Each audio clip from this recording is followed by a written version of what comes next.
Welcome to Anita Patel Maths channel, 12th GSCB NCERT, Chapter 1 સંબંધ અને વિધેય, relation and function. નમસ્કાર મિત્રો, આ વિડીયોમાં આપણે એક્સરસાઇઝ 1 ના એક્ઝામ્પલ્સ જોઈશું.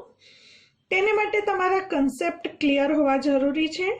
તો આ ચેપ્ટરના કન્સેપ્ટ થોડા મિત્રો અઘરા છે, પરંતુ તમે અગાઉના વિડીયોની લિંક ડિસ્ક્રિપ્શન બોક્સમાંથી મેળવીને તેને રિવાઇઝ કરી લેશો તો એક્સરસાઇઝ 1 સમજવામાં સરળતા રહેશે.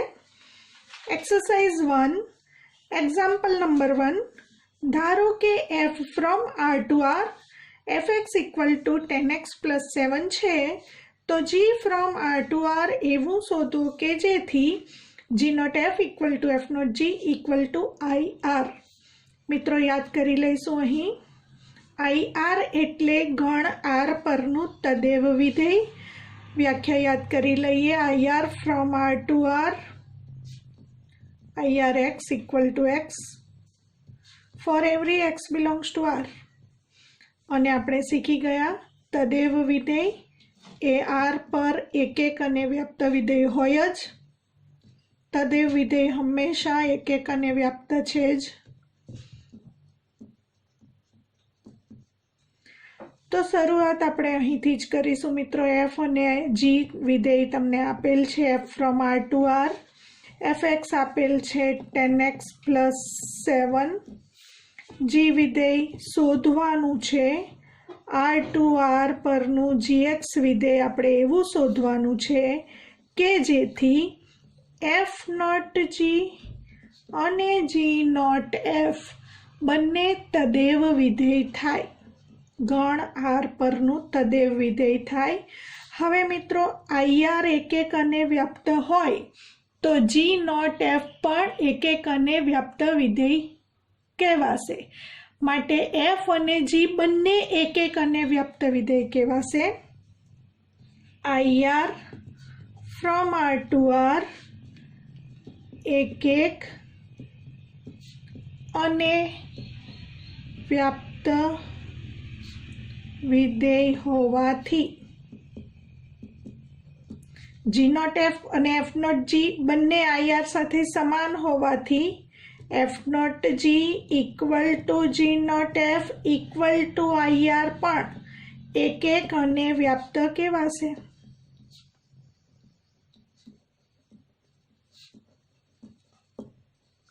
हवे मित्रों सीखी गया जी नॉट एफ जो एक अने व्याप्त विधेय होय तो पाछळनुं विधेय f एक विधेय होय अने आगळनुं विधेय g व्याप्त विधेय थाय.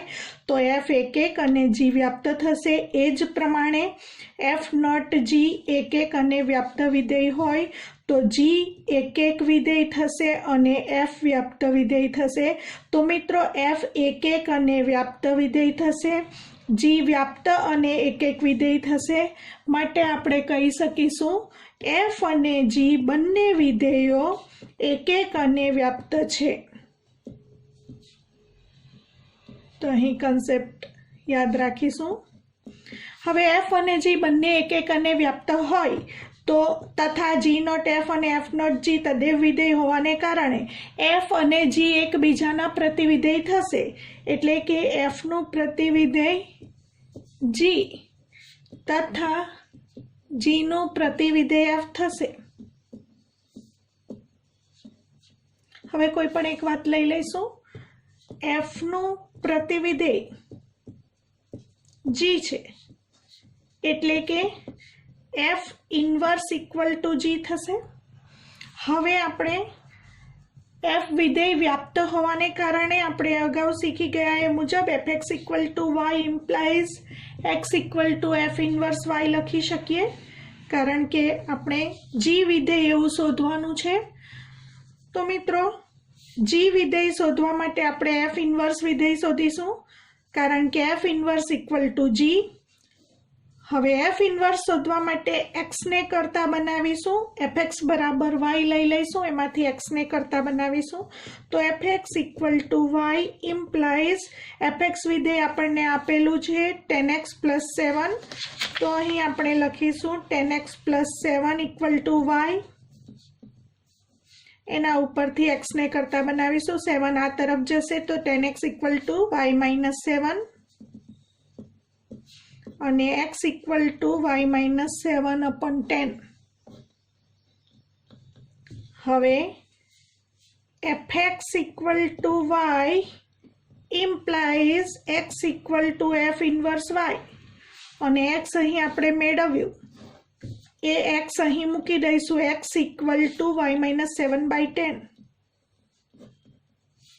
હવે આપણને મળ્યું f ઇન્વર્સ y, પરંતુ અહીં કહ્યું કે f ઇન્વર્સ બરાબર g, માટે f ઇન્વર્સ y બરાબર gy કહી શકાય. તો માટે f inverse y equal two g of y, પરંતુ f ઇન્વર્સ y આપણે શોધી કાઢ્યું y માઇનસ 7/10. તો આપણે g વિધેય શોધ્યું g of y equal to y minus 7/10. તો હવે આપણે પ્રશ્ન પૂછ્યો હતો g from r to r એવું શોધો કે જેથી. તો g વિધેય આપણને r થી r પરનું મળે છે. g from r to r g of y is equal to y minus 7/10. તમે ચાલ x માં પણ લખી શકો છો. g from r to r gx બરાબર x માઇનસ 7/10. એક્ઝામ્પલ નંબર 2 જોઈશું. ધારો કે f from w to w. w એટલે મિત્રો n યોગ 0 ગણ આવશે, એટલે કે પૂર્ણ સંખ્યાઓનો ગણ. આપણે અગાઉના ધોરણમાં શીખી ગયા. w એટલે કે n યોગ ગણમાં 0, એટલે કે 0 1 2 3 અપ ટુ અનંત સુધી. તો w થી w પરનું વિધેય f બે ભાગમાં વહેંચાયેલ છે. fn બરાબર n-1 જો n અયુગ્મ હોય તો, અને fn બરાબર n+1 જો n યુગ્મ હોય તો. આપણે સાબિત કરવાનું છે કે f વ્યસ્ત સંપન્ન વિધેય છે તથા f નું પ્રતિવિધેય શોધવાનું છે, જ્યાં w એ પૂર્ણ સંખ્યાઓનો ગણ છે, એટલે કે w બરાબર n યોગ ગણમાં 0. ફરીથી f વિધેય લખીશું. f from w to w f of n equal to n-1 જો n અયુગ્મ હોય તો, અને n+1 જો n યુગ્મ હોય તો. મિત્રો આપણે પહેલા f વ્યસ્ત સંપન્ન છે તેમ સાબિત કરવા માટે f એક અને વ્યાપ્ત વિધેય બતાવવું પડશે, કારણ કે આપણે શીખી ગયા કે જો f એક અને વ્યાપ્ત વિધેય હોય તો જ f ઇન્વર્સનું અસ્તિત્વ છે, અને જો f ઇન્વર્સનું અસ્તિત્વ હોય તો f વ્યસ્ત સંપન્ન વિધેય છે તેમ કહેવાશે. f એક વિધેય બતાવવા માટે અહીં w ને તમે n યોગ ગણમાં 0 પણ લખી શકો છો. તો એક વિધેય માટે મિત્રો અહીં આપણું જે fn વિધેય છે બે ભાગમાં વહેંચાયેલું છે. તો અહીં 4 વિકલ્પો લેવા પડશે, કારણ કે પહેલા કિસ્સામાં આપણે એક વિધેય ક્યારે સાબિત કરી શકીએ છીએ? fx1 બરાબર fx2 implies x1 equal to x2. પરંતુ અહીં ચલ n હોવાને કારણે આપણે લઈ લઈશું fn1 ઇક્વલ ટુ fn2 અને બતાવીશું n1 ઇક્વલ ટુ n2. પરંતુ વિધેય બે ભાગમાં વહેંચાયેલું હોવાથી અહીં 4 શક્યતાઓ છે, માટે 4 વિકલ્પો લઈશું. એ પૈકીનો પહેલો વિકલ્પ, જો n1 અને n2 બંને યુગ્મ હોય તો fn1 ઇક્વલ ટુ fn2 લઈ લઈશું અને n1 ઇક્વલ ટુ n2 બતાવીશું. હવે મિત્રો n જો યુગ્મ n1 અને n2 બંને યુગ્મ હોય તો fn આપણે લેવાનું છે n+1, માટે fn1 થશે n1+1. fn1 ની જગ્યાએ આપણે n1+1 લખીશું equal to fn2 equal to n2+1. હવે બંને બાજુથી 1 કેન્સલ થતા આપણને મળશે n1 ઇક્વલ ટુ n2. માટે આ કિસ્સામાં f 1 છે. બીજો કિસ્સો લઈશું, એટલે કે વિકલ્પ નંબર 2,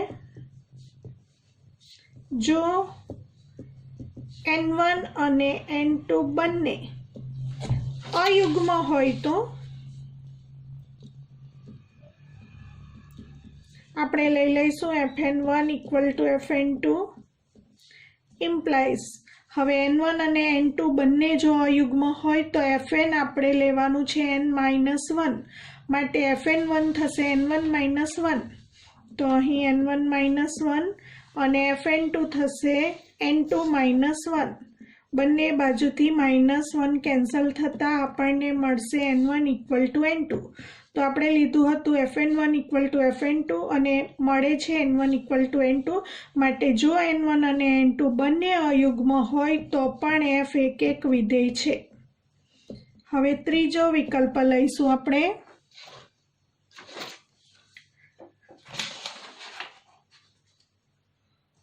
વિકલ્પ 3 લઈશું અહીંયા।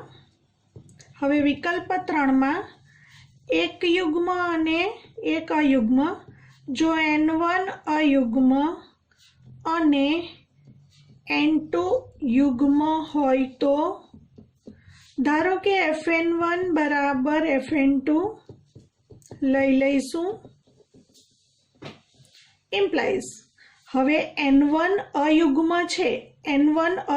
છે માટે fn લેવાનું છે n-1 તો fn1 = n1-1 n2 યુગ્મ છે યુગ્મ હોય તો fn2 બરાબર n2+1 થશે તો fn2 ની જગ્યાએ n2+1 થશે। હવે ક્યાં તો n1 અથવા n2 ને કરતા બનાવીશું n1 બરાબર n2 અને આ -1 આ તરફ જશે એટલે 1 + 1 2 થશે। હવે મિત્રો અહીં આ શક્ય નહીં બનશે કારણ કે n2 શું છે યુગ્મ। હવે કોઈ પણ યુગ્મ સંખ્યામાં 2 ઉમેરવાથી યુગ્મ સંખ્યા મળશે એનો મતલબ n1 યુગ્મ થશે પરંતુ n1 તો અયુગ્મ છે જે શક્ય નથી। ફરીથી n2 યુગ્મ લીધેલ છે યુગ્મ સંખ્યામાં 2 ઉમેરતા યુગ્મ સંખ્યા જ મળશે એને કારણે યુગ્મ +2 = યુગ્મ એનો અર્થ n1 યુગ્મ થશે પરંતુ n1 તો અયુગ્મ છે એનો મતલબ કે આ વિકલ્પ શક્ય નથી તો જે શક્ય નથી એ જ પ્રમાણે વિકલ્પ 4 માં આનાથી ઉલટું લઈશું n1 યુગ્મ લઈશું અને n2 અયુગ્મ લઈશું તો વિકલ્પ 4 માં જો n1 યુગ્મ અને n2 અયુગ્મ તો પણ fn1 = fn2 implies n1 = n2 શક્ય નથી એટલે કે અહીં આપણે વિરુદ્ધ વ્યાખ્યાનો ઉપયોગ કરીશું।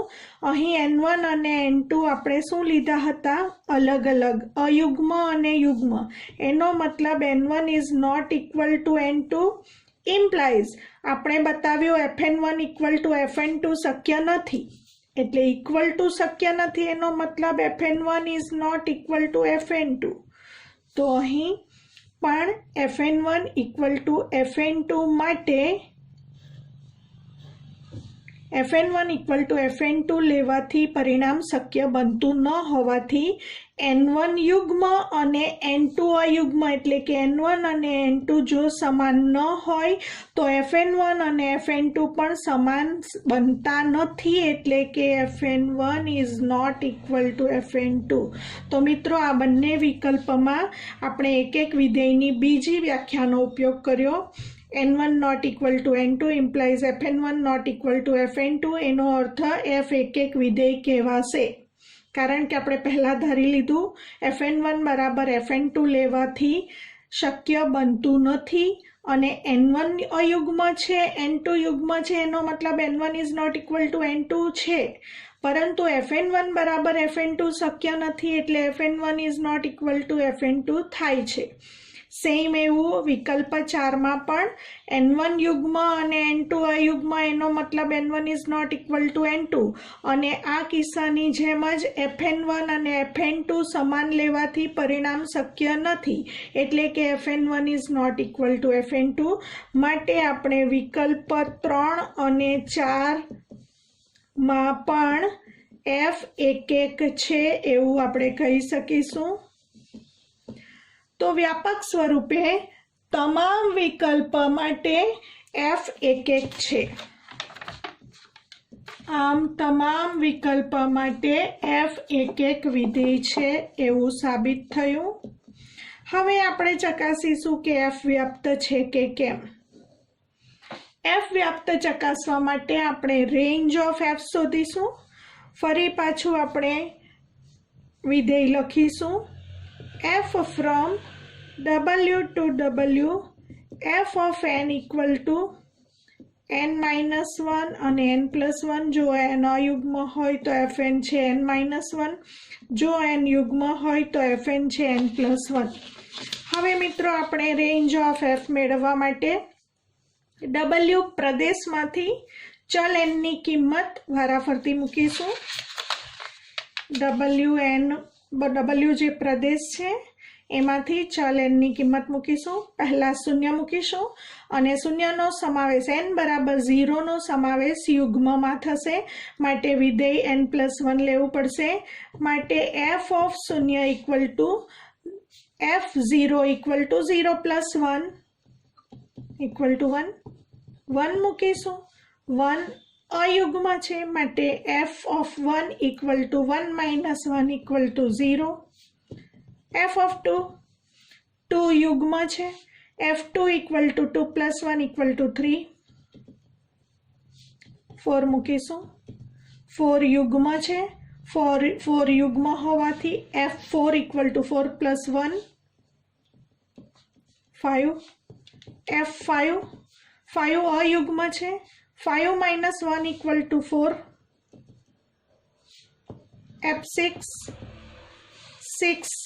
યુગ્મ છે 6 યુગ્મ છે 6 + 1 ઇક્વલ ટુ 7।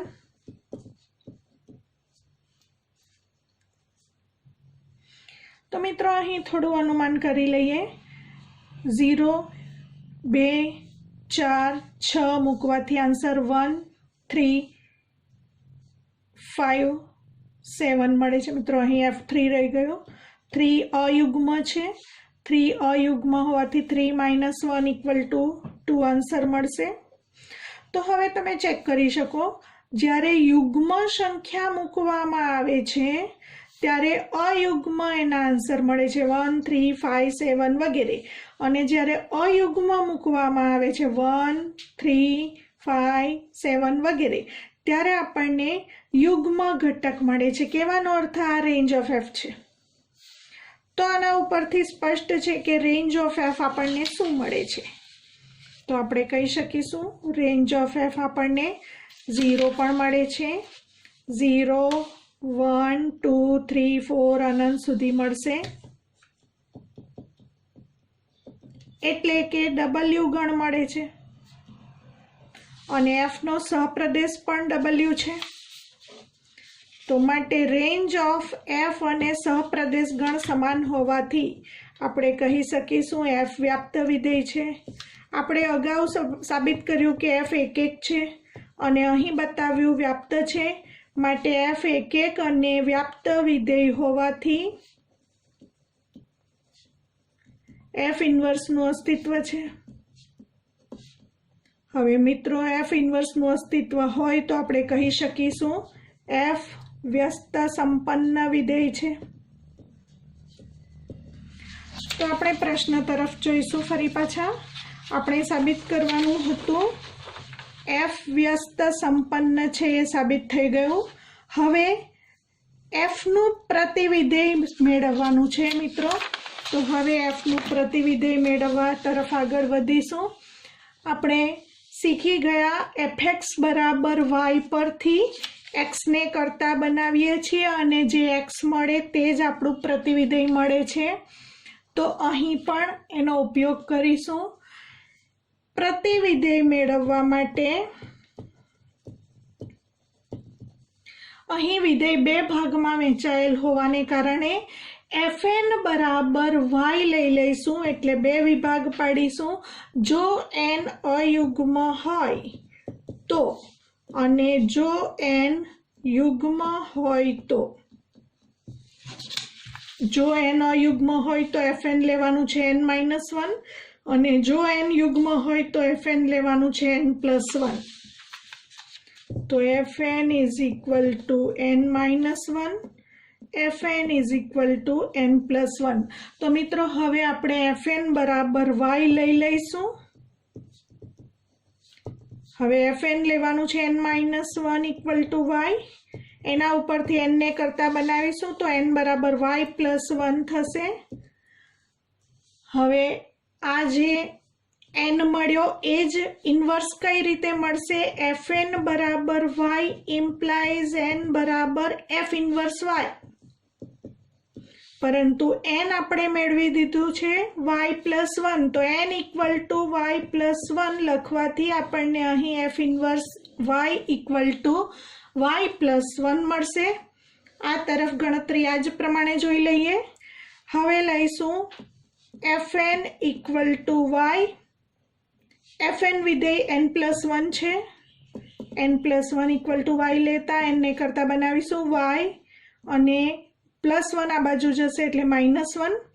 हवे फरी पाछुं इनवर्सनी व्याख्या fn बराबर y इम्प्लाइज n बराबर f इनवर्स y, परंतु n आपणे मेळव्युं y माइनस 1, तो आपणे f इनवर्स y અહીં y माइनस 1 मळे छे।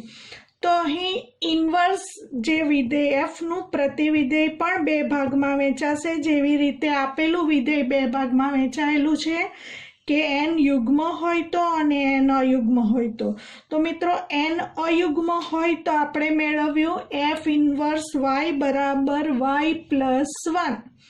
હવે આપણે ચલ n માં વિધેય આપેલું હોવાથી f ઇનવર્સ પણ ચલ n માં લખીશું। तो f इनवर्स y ने बदले आपणे f इनवर्स n लखवू होय तो f इनवर्स n बराबर n प्लस 1 क्यारे n अयुग्म होय त्यारे, अने f इनवर्स n बराबर n माइनस 1 क्यारे n युग्म होय त्यारे। मित्रों आ दाखलो फरीथी बे वखत तमे विडियो जोईने समझी लेजो, खूब अगत्यनो दाखलो छे बोर्ड एग्जाम माटे। एक्जाम्पल 3 जोईशुं। धारो के f from r to r fx equal to x square minus 3x plus 2 होय तो f ऑफ fx शोधो। मित्रों संयोजित विधेय कंपोजिशन ऑफ ए फंक्शन आपणे सीखी गया। f ऑफ fx नो मतलब f not f of x, विधेयનું પોતાની સાથેનું જ સંયોજન। તો f નોટ f મેળવવા માટે જો f r થી r પરનું વિધેય હોય તો પહેલા લખી લઈશું f from r to r હોવાથી f नॉट f પણ r થી r નું જ વિધેય મળશે, કારણ કે આગળ આપણે શીખી ગયા f નોટ g અને g નોટ f મળવા માટેની આવશ્યક શરતનું પાલન થવું જોઈએ। પાછળના વિધેયનો રેન્જ આગળના વિધેયના ડોમેઇનનો સબસેટ થવો જોઈએ, પરંતુ f r થી r પરનું વિધેય હોવાથી અને પોતાની સાથેનું જ સંયોજિત વિધેય હોવાને કારણે f not f from r to r શક્ય છે જ। તો પહેલા લખ્યું શક્ય છે। હવે મેળવીશું ફોર એવરી ચલ x પ્રદેશમાંથી લઈશું। For every x belongs to r માટે આપણે મેળવવાનું છે f of fx equal to f of, हवे बहारनु विधेय f विधेय में ज्यां पण x छे त्यां आपणे fx मूकवानुं छे। f विधेय में ज्यां x छे त्यां fx मूकवानुं छे। f विधेय में जेटली जग्याए x छे अहीं बंने जग्याए आपणे fx मूकीशुं तो आपणे मळशे fx whole square minus 3fx plus 2। हवे मित्रों fx विधेय जे आप्युं छे ए फरी पाछुं आमां मूकी देवानुं छे। fx equal to x square minus 3x plus 2 आ बंने जग्याए मूकीशुं। x square minus 3x plus 2 whole square minus 3 into फरी पाछुं fx एटले x square minus 3x plus 2 plus 2 a plus b plus c whole square नु विस्तरण a square plus b square plus c square plus 2ab plus 2bc plus 2ca x square नो square x raise to 4 plus आ पद नो square 9x square plus 2 square एटले 4 minus होवाथी minus अने plus एटले minus 2 × 3 6x³ minus plus minus 3 × 2 6 × 2 12x plus अने plus एटले प्लस 2 × 2 4x²। आ कौंस छोड़ीशू minus 3x² minus minus plus 3 × 3 9x minus 3 × 2 minus 6 plus 2 x⁴ 4 घात वाळू पद। हवे घन वाळू पद एक ज छे माइनस 6x³ वर्ग वाळा पदो 9 प्लस 4 13 माइनस 3 प्लस 10 x वाळा पदो minus 12 plus 9 minus 3x 4 plus 2 6 minus 6 साथे कैंसल थशे माटे f ऑफ fx आपणे मळ्यु x⁴ minus 6x³ plus 10x² minus 3x। Example number 4 जोईशु। खूब अगत्यनो दाखलो छे मित्रों, बोर्ड एग्जाम में पूछाई गयेलो दाखलो छे, मोस्ट IMP एक्जाम्पल ध्यानथी समझशो। f from R to x belongs to R, ज्यां x -1 અને +1 ની વચ્ચે છે અને આપણે આ રીતે પણ લખી શકીએ x बिलोंग्स टू विवृत -1 to 1, જ્યાં વિધેય fx = x/1 + mod x, તો બતાવો કે f એકક અને વ્યાપ્ત વિધેય છે। मित्रों अहीं mod x होवाने कारणे अने मान विधेयनी व्याख्या बे भागमां वहेंचायेली छे, याद करी लईशुं। mod x = +x जो x > 0 अने mod x = -x जो x < 0। मान विधेयनी व्याख्या बे भागमां वहेंचायेली होवाने कारणे अहीं पण पहेला एक एक विधेय साबित करवा माटे 4 विकल्पो आवशे। आगळ एक्जाम्पल 2 मां जोयुं ए प्रमाणे 4 विकल्पो लईशुं। पहलो विकल्प लईए, विकल्प 1 माटे जो x1 અને x2 બંને > 0 હોય તો પહેલી શક્યતા, જો x1 અને x2 બંને > 0 હોય તો એક એક વિધેય સાબિત કરવા માટે fx1 = fx2 લઈ લઈશું અને x1 = x2 બતાવીશું। પરંતુ અહીં mod x1 શું થશે મિત્રો? x1, કારણ કે x1 > 0, તો પહેલા લઈ લઈએ fx1 = fx2 implies હવે fx1 = x1/1 + mod x1 અને fx2 = x2/1 + mod x2। હવે મિત્રો x1 અને x2 > 0 હોવાથી mod x1 = x1 અને mod x2 = x2 લખી દઈશું।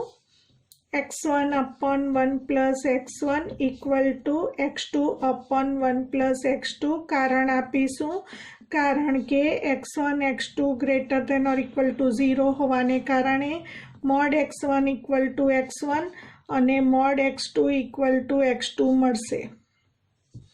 હવે क्रॉस गुणाकार x1 × 1 + x1 x2 = x2 × 1 + x1 x2 બંને બાજુથી x1 x2 વાળું પદ કેન્સલ કરતા આપણને મળશે x1 = x2।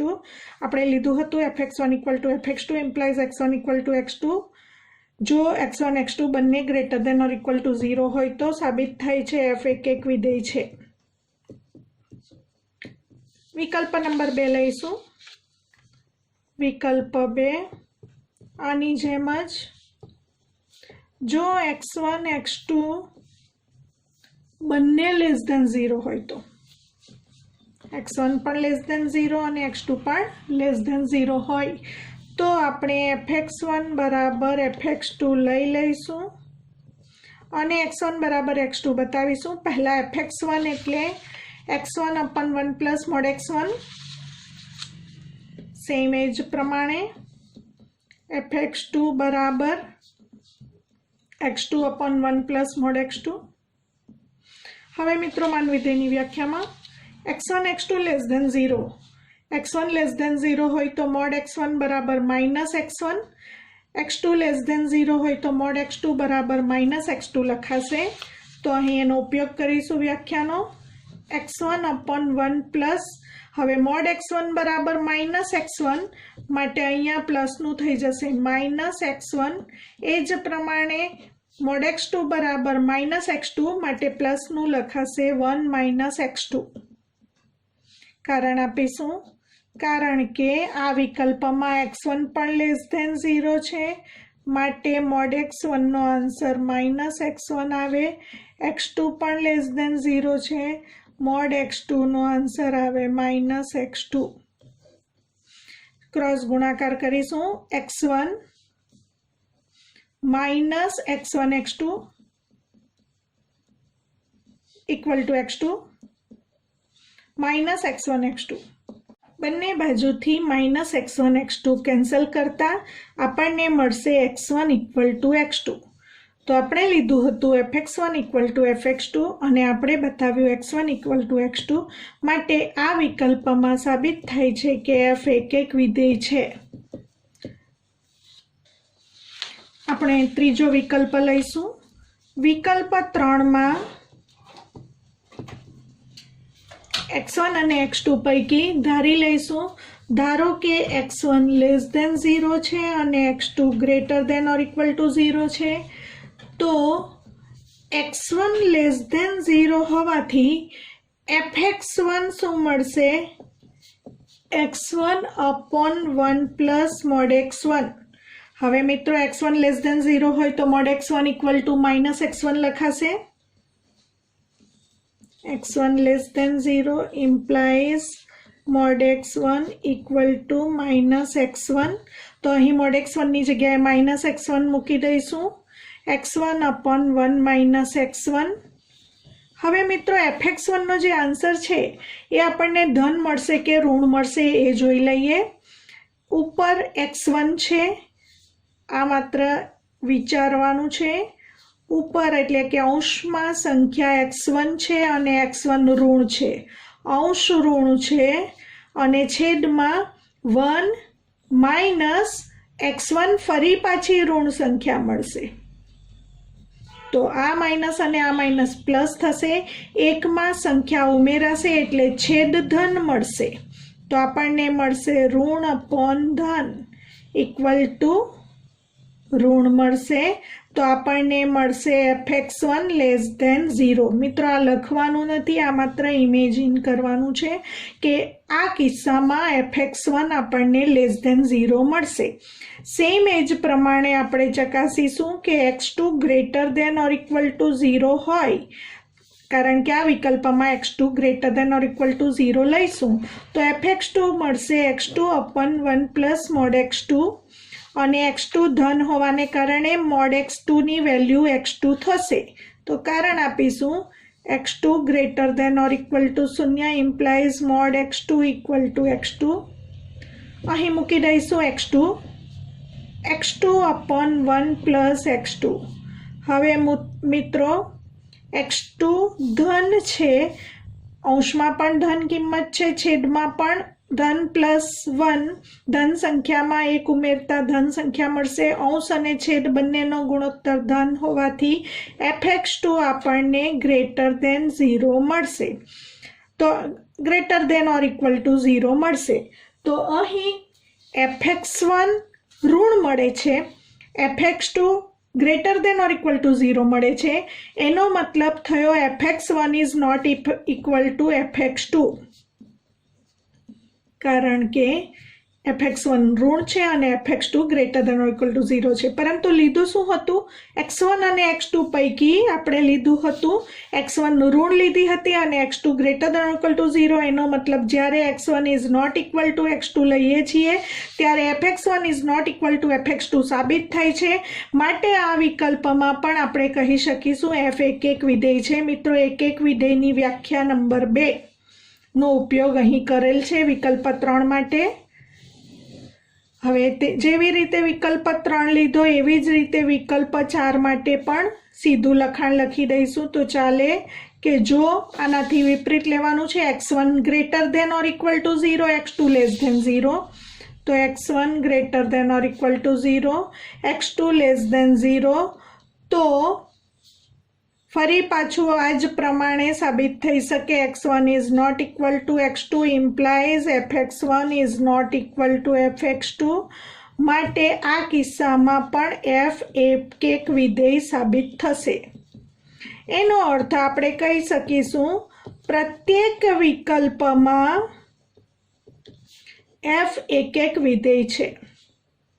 મિત્રો, હવે f એક વિધેય સાબિત કર્યા પછી આપણે વ્યાપ્ત વિધેય માટે બતાવીશું.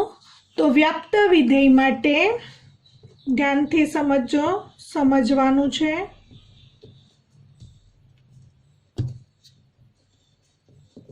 વ્યાપ્ત વિધેય માટે f from r to x belongs to r, જ્યાં -1 less than x less than 1 એવું આપેલ છે.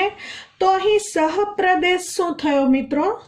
સહપ્રદેશ જે છે એને બીજી રીતે પણ લખી શકાય. સહપ્રદેશ એટલે -1 થી 1 વચ્ચેની વાસ્તવિક સંખ્યાઓ, એને આપણે વિવૃત અંતરાલ -1 to 1 પણ લઈ શકીશું. તો અહીં જે સહપ્રદેશ છે તે વિવૃત -1 to 1 છે. તો વ્યાખ્યા યાદ કરીશું. For every y belongs to સહપ્રદેશ, એટલે for every y belongs to વિવૃત અંતરાલ -1 to 1 માટે એવો x બિલોંગ્સ ટુ r પ્રદેશ ગણમાં ઘટક મળવો જોઈએ કે જેથી fx બરાબર y નું પાલન થાય. તો મિત્રો, અહીં વિધેય બે ભાગમાં વહેંચાયેલું હોવાથી અહીં પણ આપણે બે વિકલ્પો અલગ અલગ લેવા પડશે.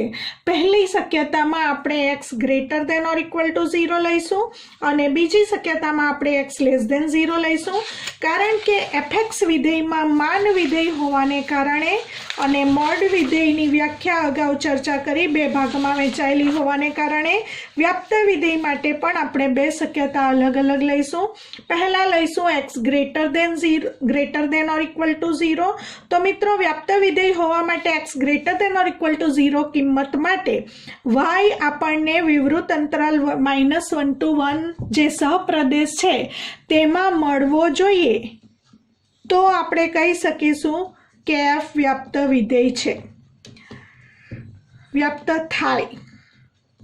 હવે એ ચકાસવા માટે fx બરાબર y લઈ લઈશું. હવે fx છે x/1 plus mod x equal to y. હવે મોડ x બરાબર x greater than or equal to 0 હોવાને કારણે mod x equal to x થશે. x/1 plus x is equal to y. કારણ આપીશું mod x is equal to x, કારણ કે x greater than or equal to 0.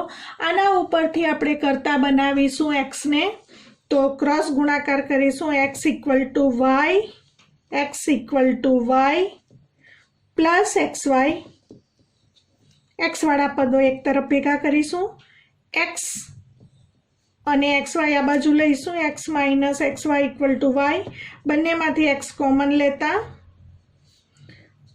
x સામાન્ય લઈશું એટલે 1 minus y equal to y.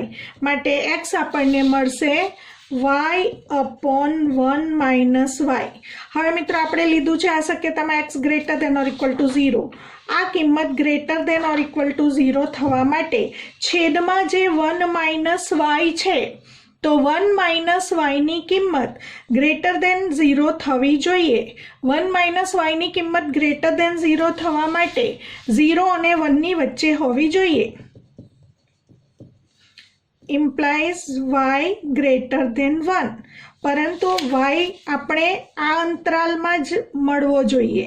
તો આ અંતરાલમાં yની કિંમત greater than 1, y less than 1, આના ઉપરથી y આ તરફ આવશે એટલે y લેસ ધેન 1 મળવી જોઈએ.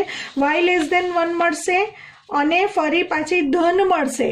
એનો મતલબ કે yની કિંમત વિવૃત 0 થી 1 માં મળે છે. y બિલોંગ્સ ટુ વિવૃત 0 1 માટે એવો x greater than or equal to 0 મળે છે કે જેથી fx ઇક્વલ ટુ y થાય. માટે આપણને y આ અંતરાલમાં મળ્યું.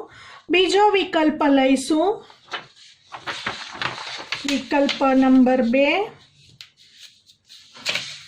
વિકલ્પ 2 x greater than or equal to 0 વિકલ્પ 1 માં લીધું, તો આમાં લઈશું x લેસ દેન 0 માટે y વિવૃત -1 to 1 સહપ્રદેશમાં મળવો જોઈએ, તો f વ્યાપ્ત થાય. હવે લઈ લઈશું ફરી પાછું fx equal to y. fx વિધેય છે x/1 plus mod x equal to y.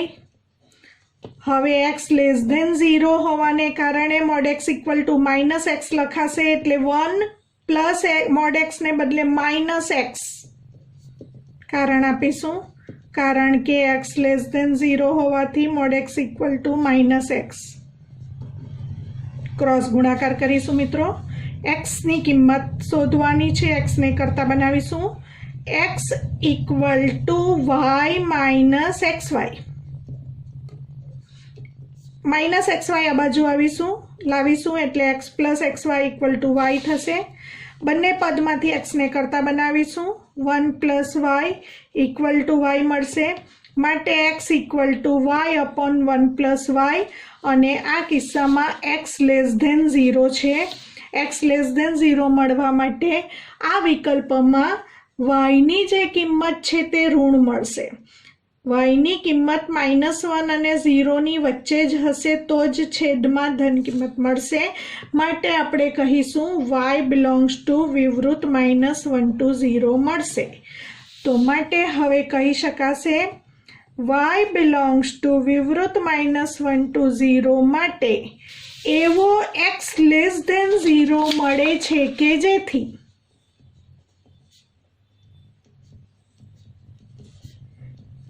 fx equal to y નું પાલન થાય. હવે મિત્રો વિકલ્પ 1 અને 2 પરથી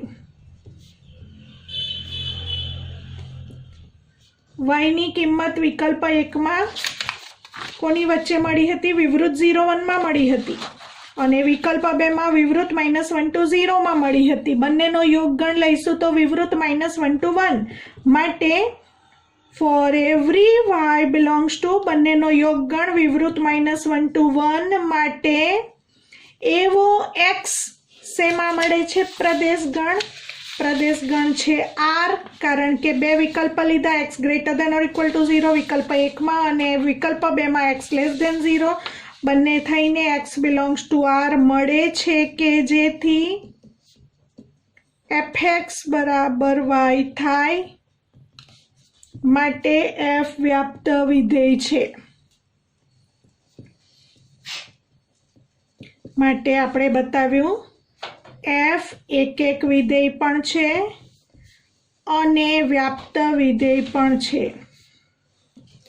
તો માટે f એક અને વ્યાપ્ત વિધેય છે.